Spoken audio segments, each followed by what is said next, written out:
Dear church, let's talk about sermon building.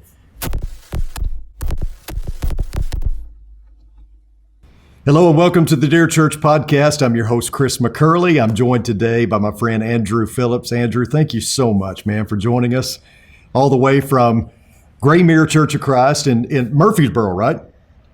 Columbia. Columbia. Tennessee. Okay. Not far from Murfreesboro. Yeah. So tell me, was I in the general area? You're about a 45-minute drive. Okay. So you're close. Okay. We got some folks at Oldham Lane from Murfreesboro, and so they were, they talk about that area very highly. And I know you're there with a friend of mine, Chad Landman, and doing a great work there. Yes. And so we're in Chad's office right now, which is much cooler than my office and a much better Wi-Fi signal. So good. So for our viewers and listeners, we connected and we weren't really connecting.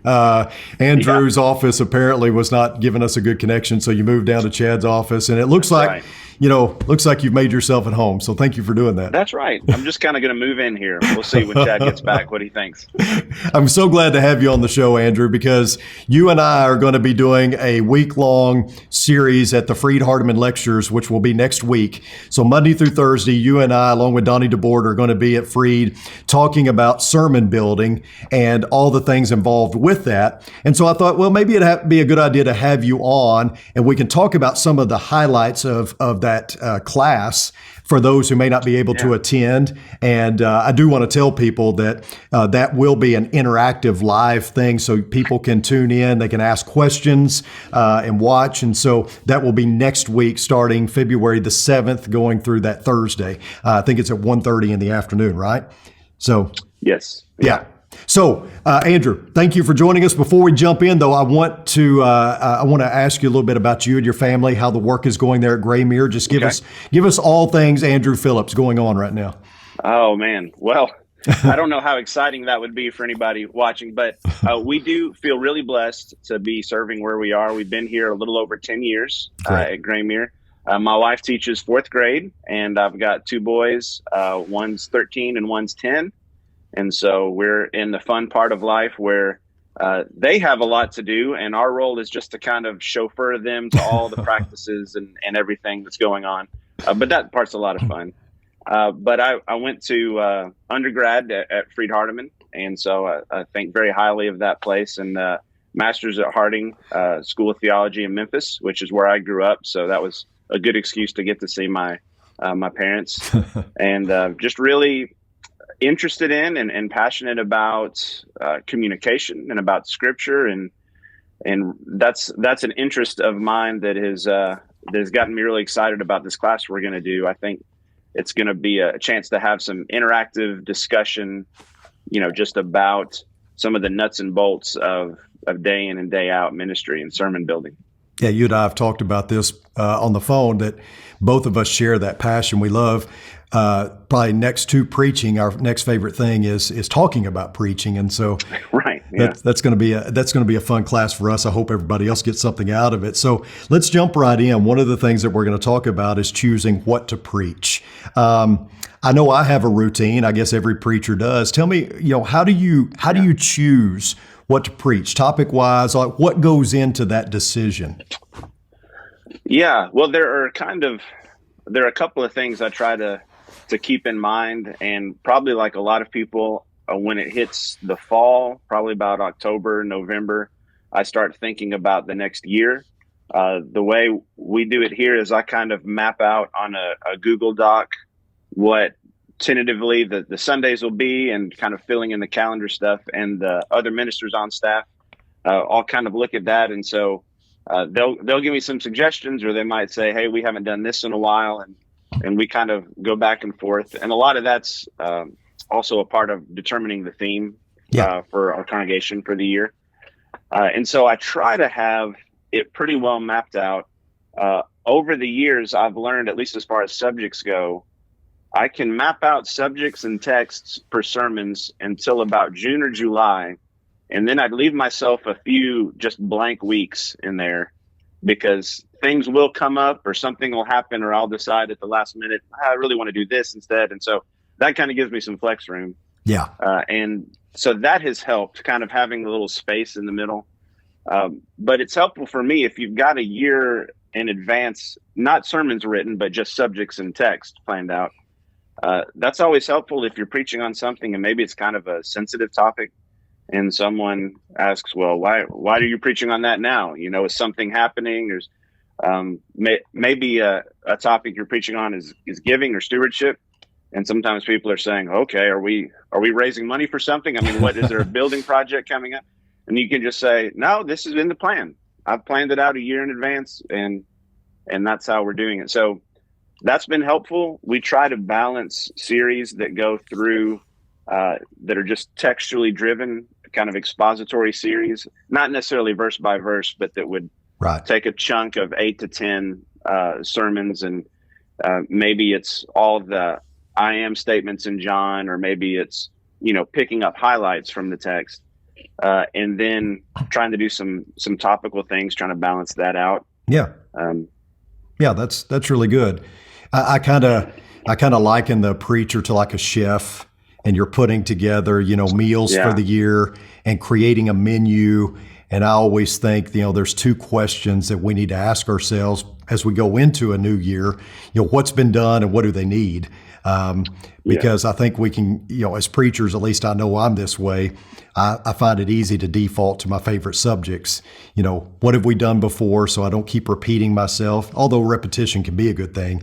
And then what does the congregation need? And I think having a pulse on the congregation, knowing and like you said, that was a really good point, because I plan ahead. I've actually got sermons done a year in advance, but I always leave myself wiggle room, because you never know what's going to come up or what's going to be needed. COVID kind of hit us from out of the blue. And so that kind of changed the approach a little bit, even though I had things planned for the year. But I've always felt like you consider the dietary needs of the congregation if you're the chef. And, I think a proper diet is critical to the strength and well-being of the church if it's going to grow.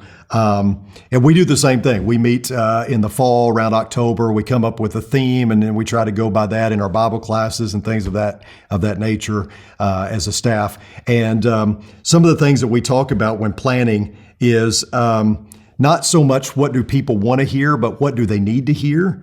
And I also think a good strategy for the year and in sermons and Bible classes and everything else is promoting the spiritual disciplines. How do I get closer to God? What's the system for that? Obviously, Bible study, prayer, all those kind of things. But so often we give the the problem. The problem is we're not growing, or we need to grow, or whatever, but we're rather vague in how to get there. And so trying to come up with practical steps in order to grow closer to God. But I like that. So like when you're putting together sermons now on a weekly basis, kind of talk a little bit about that process. What does that look like? Well, I guess probably every preacher has his own routine for how he does things. For me, typically, it's very helpful, and I think you touched on this with the last question, but often the hardest part is knowing in advance what you're going to preach. Deciding what you're going to preach can be the biggest challenge. And so when I've got a series coming up, like, for example, a few months ago, I did a series on the Holy Spirit, which was one of those that I thought we'd done a series on the work of the Spirit a couple of years ago, but it turns out it was like 8 years ago, and so then you think, okay, it's time for us to focus on this again. Yes. But knowing in advance, that helps me plan out budget-wise what books I'm buying. I kind of have a small book budget for myself for resources that just personally in my personal budget. And so I try to plan out, okay, I want to be reading this so I can be ready for that. So hopefully by the time the week's gotten there, I've started at least a Word document that has ideas, that has notes, highlights from, if I've read it on Kindle, highlights I've copied and pasted. So I've got something to work with. I know the subject, and at the beginning of the week, I've got some of the ideas or kind of brainstorms I've had. And then I try to spend time, and this is not an area that I'm great at, but I'm trying to grow at, spending time in the original language. Yeah. I did not notice. I didn't say full translation, but spending time in it. There have been times I've been able to translate some things, but just reading through, for me, it's helpful in a sermon to be able to say, if I want to make a point about the original language, if I want to say, and I try not to pronounce Greek words and do a lot of that from the pulpit. Yeah. Not just because that might confuse people, but I also could be pronouncing them totally wrong at times. But when I want to make a comment about the original language, it makes me feel better to know that I've read that week, that I've looked at the actual Greek New Testament and I've read the word and looked up and tried to do that. And so I try to get an idea after spending time in the text, reading a couple of different translations. And by the way, that's what I would recommend to anyone. If you haven't had Greek or Hebrew yet, the other way to kind of get at some of that is to read multiple translations of a passage. And so I try to have a general idea of what I want to do with the text before I start getting really into commentaries and other helps, although those are very helpful. Mm-hmm.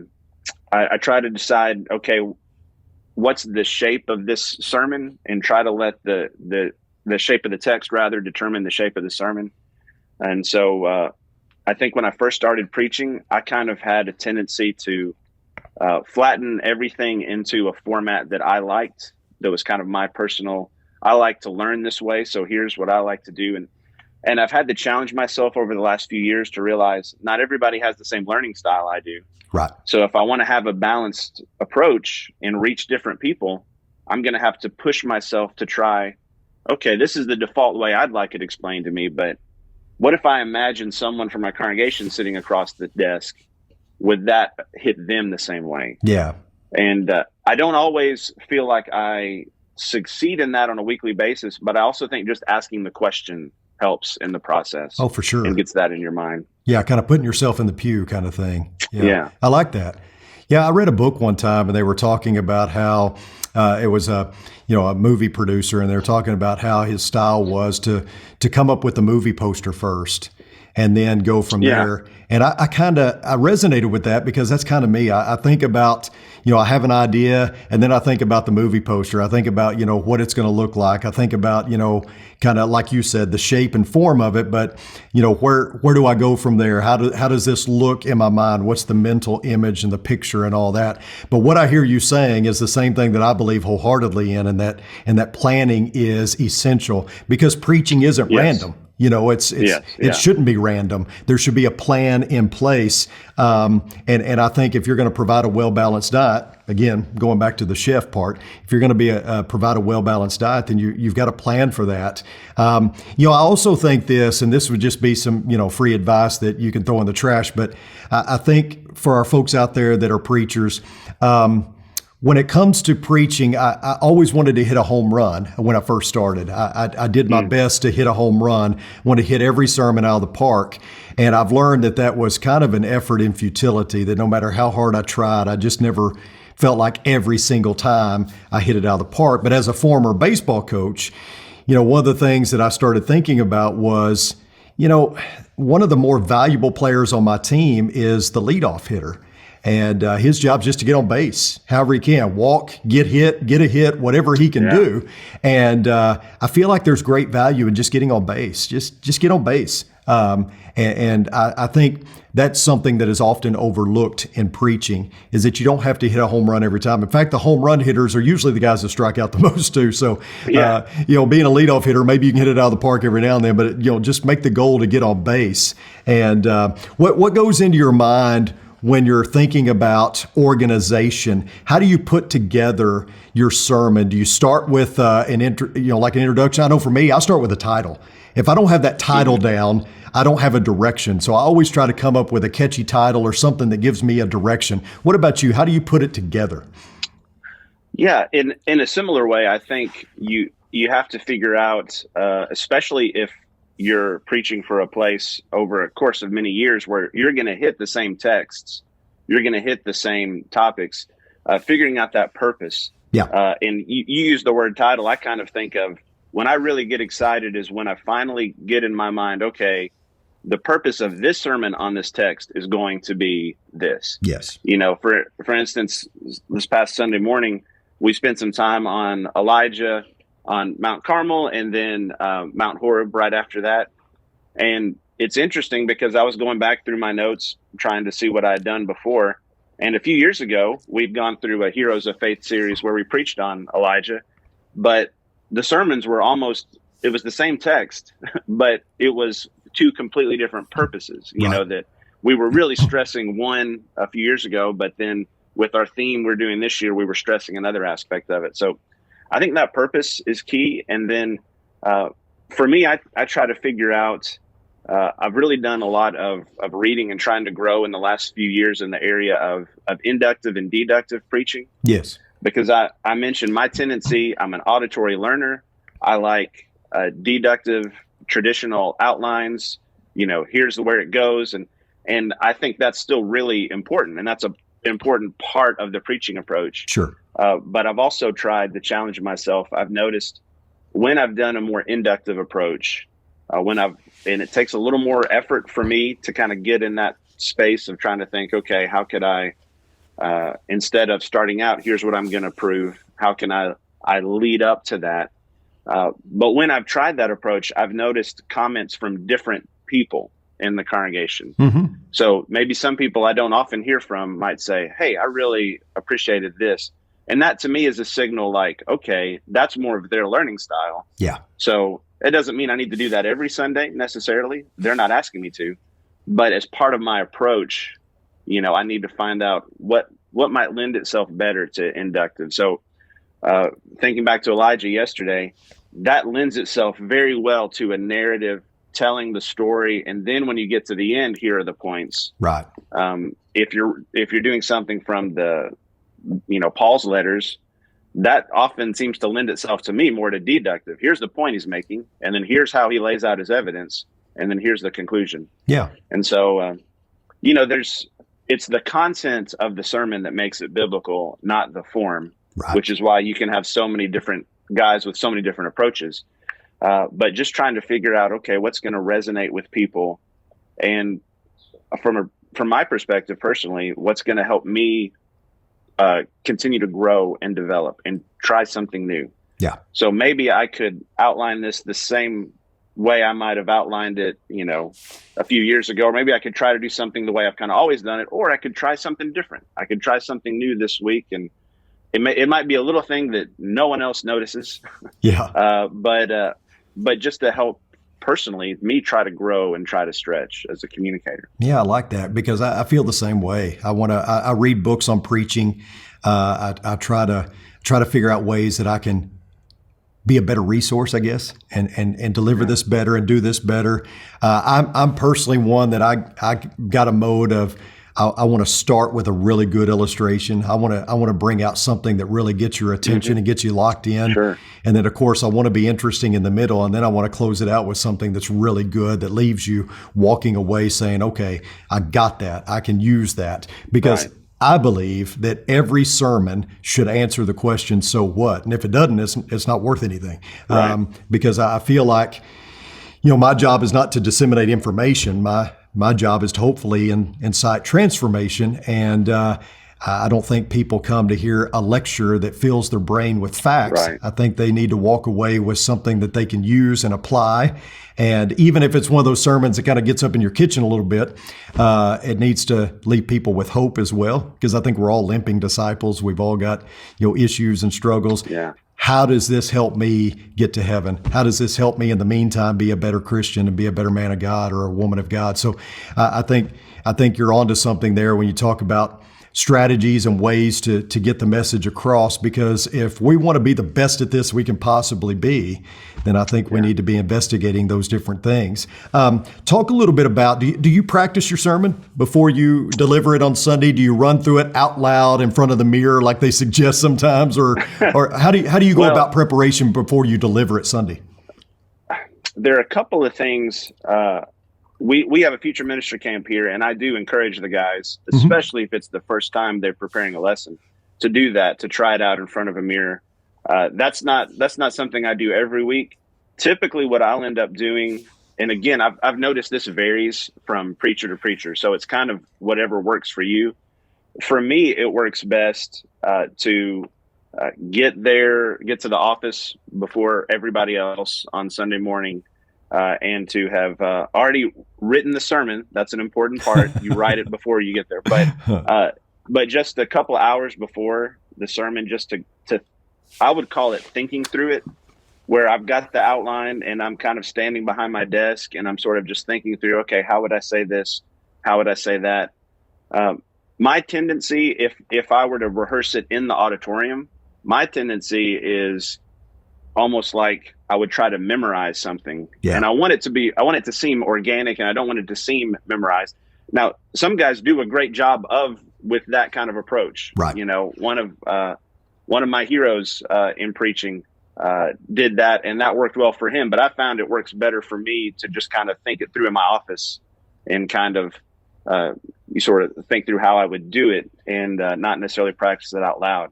But now another part of that, you mentioned the changes due to COVID, as so many had to do. We had to do a lot of online stuff, and fortunately, I'm in Chad's office. He had us prepared for all that, the tech stuff. Yes. He did a great job with that, but it also involved a lot of video. And for the first time in my life, I was sitting at home with my family when we weren't meeting in person. Mm-hmm. And I was worshiping online, seeing a video of myself on our TV. And if you had asked me beforehand, I would have said, well, our TV is about a normal size. But when your face is on it, it looks massive, you know. And so I've had to watch more of myself on video the last couple of years. And I've tried to make some tweaks and adjustments, just thinking, okay, I didn't know I did that, or I didn't know I had this particular mannerism. And so some of that, it's not fun to watch yourself or hear yourself. Oh, At least true. It isn't for me. But I think there is an important element to that you want to keep along the way. Not that you're drastically changing something from week to week, but that maybe you see things and you think, I'm going to try to work on that next time. Yeah, it's brutal because when we were stuck at home and we were watching it on TV, I never watched Oldham Lane. I watched other preachers because I didn't want to watch me, and that probably wasn't a great thing. In fact, I had other preachers saying you need to watch yourself because you pick up on your mannerisms and stuff, and I just do not like watching myself. I kind of made myself a couple of times, and every time I walk away going, man, I am the worst preacher that has ever lived, you know. Well, I'm with you on that. I did a lot of looking out our window and listening. Listening wasn't as bad as looking at me. But it also reminds me, growing up as a preacher's kid, a son of a preacher, my dad had something he always liked to say, and I've just found it's so true. I'm not sure that it was original with him. I think he had maybe picked it up from somewhere else, but he always said you have 3 sermons each week: the one you prepare, the one you preach, and the one you wish you had preached as soon as you sit down. For sure. And I've just found that continually to be true. And that's true when you watch yourself, listen to yourself, or when you just sit down after preaching, you're thinking, I should have done this. I should have said this. So my problem when I'm watching a recording of myself is I know what I was thinking when I said that. Right. And I know I wish I could have thought of this word, and I meant to say it this way. And so you kind of have to turn that off at some point. Yes. And try to say, all right, let's at least focus. For the sake of my family that's sitting with me, let's try to focus on it. You know, I feel like, as far as preparing to deliver it, I feel like a stand-up comedian. They will say that they go to like smaller venues and they try out their material before they deliver it on the big stage. And at Oldham Lane, we have an 8:15 service, Bible class, and then a 10:30 service. And I feel like that 8:15 service is I'm trying out all my material, you know, and then by the 10:30 service, I've really got it down. Except yesterday, I felt like the first service went better and the second one was a bit of a flop. But we have a television program that we do here, and we film it weekly here at the studio, and it airs on Sunday morning. And so that gives me an opportunity, if we're preaching the same lesson on TV that we are at church, gives me an opportunity to rehearse it. I still like to do the out loud thing. I don't stand in front of a mirror, but I may even just lay in bed, but I'll read it out loud and think about, you know, I like what you said, how you think through it, because I do that too. I visualize myself at certain points. I don't want to be robotic, but I want to think about, okay, how's this going to connect? And, you know, what do I want to emphasize here? So one thing that we learn about this putting together this material, I know you and I've learned, is that there's several different ways you can go about this. So absolutely. Yeah, we're not saying that this is the tried and true and only method. That there are many different ways to go about this. It's just what we do, you know. And part of ministry for me too has been discovering that there could be guys, and I mentioned before, just heroes of mine that I wish I could preach like. And there were some things that they do that I found really helpful for me. And then there are other things that worked for them, but I kind of had to find my own way. Yeah. And I think all of us go through that. We sort of start off trying to model ourselves after the influences on us. And every teacher I had and every minister I've worked with would encourage me to try to be yourself. You've got to find out what works for yourself. Absolutely. And so I think that's part of it too. I enjoy talking about this stuff, but I found even though there'll be some things in common, everybody kind of has his own angle of what works and what they found works for them in their setting. And I think that's kind of one of the neat aspects of preaching, is that there's no one set way you have to do it. Yeah. And you find out what works for you and what helps maximize kind of how God has gifted each of us. Yeah, it's funny. A good friend of mine is Steve Higginbotham. I had him on the show one time, and he was talking about how he puts together lessons, that he thinks about it all week and doesn't write anything down. He just thinks about it all week and kind of plays it out in his head. And then he gets to the end of the week and he puts, like an outline together. And I'm like, man, you are one of my favorite preachers and I love listening to you and you're just so flawless. I could never do that. I could never do it that way. And, it's funny because these guys that, like you said, you admire, they're heroes of yours, like Steve is for me. I could never put together a lesson that way, but it works for him, Yeah. So let me ask you this, Andrew. Making application. So I think our class at Freed is called Where the Rubber Meets the Road. What is your thought process? What do you do in order to make sure that the lesson sticks with somebody after they hear it? Yeah, that to me, most weeks, I won't say every week because some weeks I have a good idea, but most weeks that's the hardest challenge. Yeah. You mentioned the so what kind of aspect of you want the motivation to be there. And then another thing, and I've heard it over the years, and I wish I could give credit to the person who originally did it. But they talked about at the end of every sermon, writing the three letters YBH, which stand for yes, but how. Yeah, I like that. Okay, yes, I agree with this, but how do I do it? Yeah. And so I try to think of that. One thing that's been helpful to me in a couple of different research projects over the years, for grad school, I've had to do focus groups from the congregation, and I probably should be doing that more just on my own initiative. But what that really helped me do is you go through kind of the random selection process if you're doing a research project, but to hear from them, people that you've intentionally selected, people from different age groups and different life situations. And when you have that time where you've preached the sermon and then you talk with them about it afterwards, first of all, you need to be ready for whatever is said and to create an environment where they don't feel like they're going to hurt your feelings. Yeah. Although if you've been preaching for a long time, you know how Absolutely. that goes. So I just tell them it's going to be hard for you to come up with something that's going to hurt my feelings. But it was really interesting for me to hear what would stand out to them, a lot of times based on their specific life situation and what they were dealing with. And so even though right now, for instance, I don't necessarily have a focus group, but it's helpful for me sometimes sitting in my office, on a Thursday or Friday, trying to finalize everything, thinking, okay, let's imagine I had that group or a similar group sitting in my office and they were reading this outline. What would they be asking about? Like, how would this impact their specific lives? Wow. In specific situations. And so that has been, again, I'm not saying that I feel like I nail it every week, because a lot of weeks it's Sunday morning and I'm thinking, man, I still don't know if I've got the application right where I want it. But I think I've learned in preaching too that some of it is just forcing yourself to ask those questions. Yeah.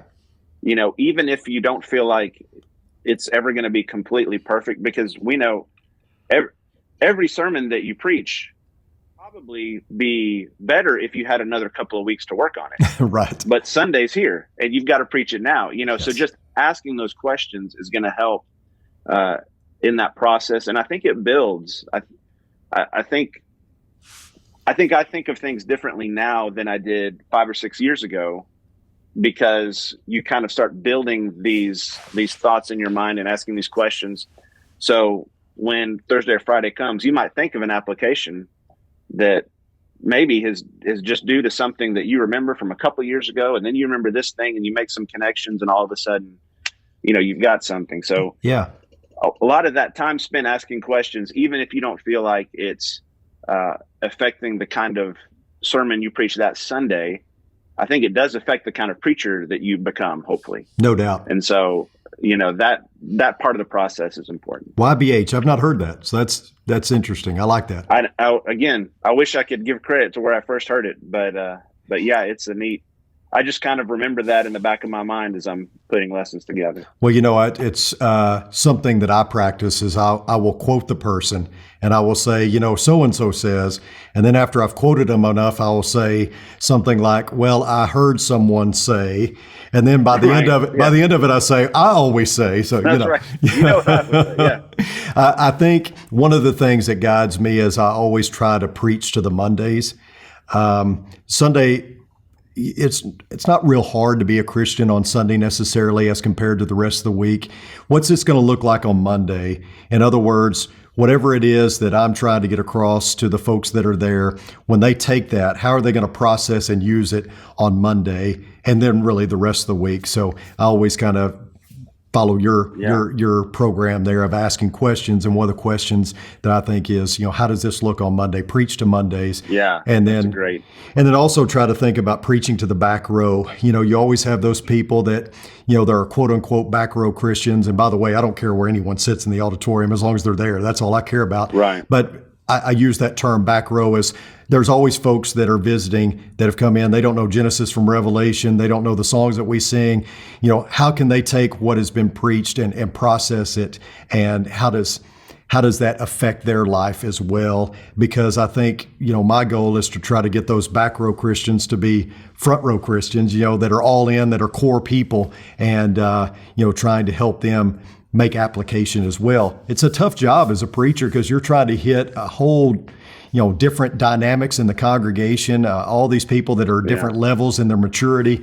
It's tough, but I know you do that well, and I'm looking forward to us getting to do this class together. Andrew, thank you so much for joining us, man. Appreciate it. Absolutely. Yeah. Well, I appreciate the conversation. For sure. And tell us anything else. One of the things I really like to do on the podcast is promote the good. What's going on with you right now at Graymere? What's happening that you can tell us about? Anything that you want to advertise?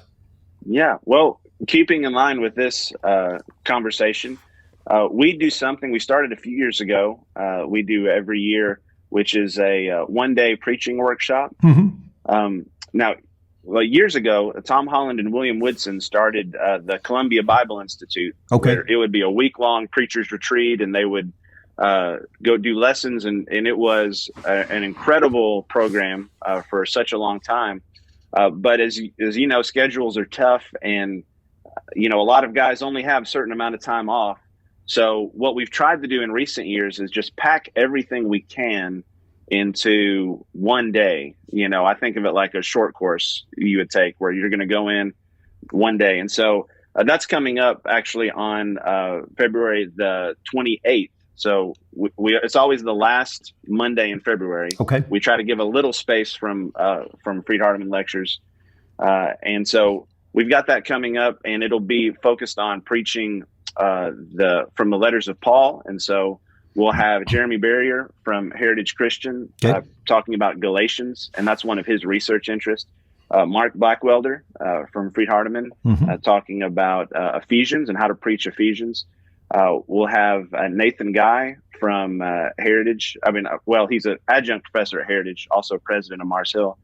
He's going to be talking about preaching from Philippians. And then Bruce McClarty will be there speaking on preaching from Colossians. And so the idea is you come in and we have guys who both enjoy the academic side of Bible study, but also the ministry side.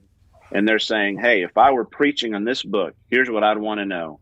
And we just pack it in, have questions and answers, a break, the next session.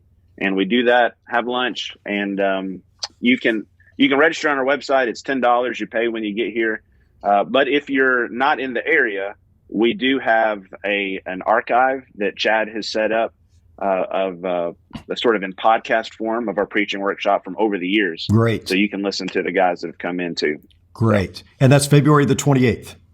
Yes. Yes. Okay. Yes. And church website, tell us that. Is graymere.com. Okay. And then if you just get up there, there should be our preaching workshop should pop up, but you can find a search for it there on our site, and all that information will be there. Fantastic. Yeah, that sounds great. And I want to thank our viewers and listeners for tuning in. I want to say that if you have a question, especially for Andrew, we'll make sure that he gets it. If you have a comment of any sort, you can email me at chris.mccurley@rippleoflight.com. We love to hear, your comments and questions. Let us know, and we'll pass it along to Andrew, and I'm sure he'll be willing to answer that as well. And I want to remind everybody that Andrew and I will be at the Freed Hardeman Lectures next week. We'll be talking about the sermon building workshop Monday through Thursday. So that's February the 7th through 7th, 8th, 9th, 10th, 11th, or whatever it is. And we hope that you'll come 1:30 in the afternoon. There's a Lloyd Auditorium upstairs in one of the classrooms. They'll be sectioned off. We'd love to see you there. Andrew, thanks again for joining us, buddy. Absolutely, Chris. Enjoyed it. Yes, sir. We'll see you soon, okay? All right. And thank everyone for tuning in. Until next time, may the Lord bless you and keep you. Sincerely, Chris.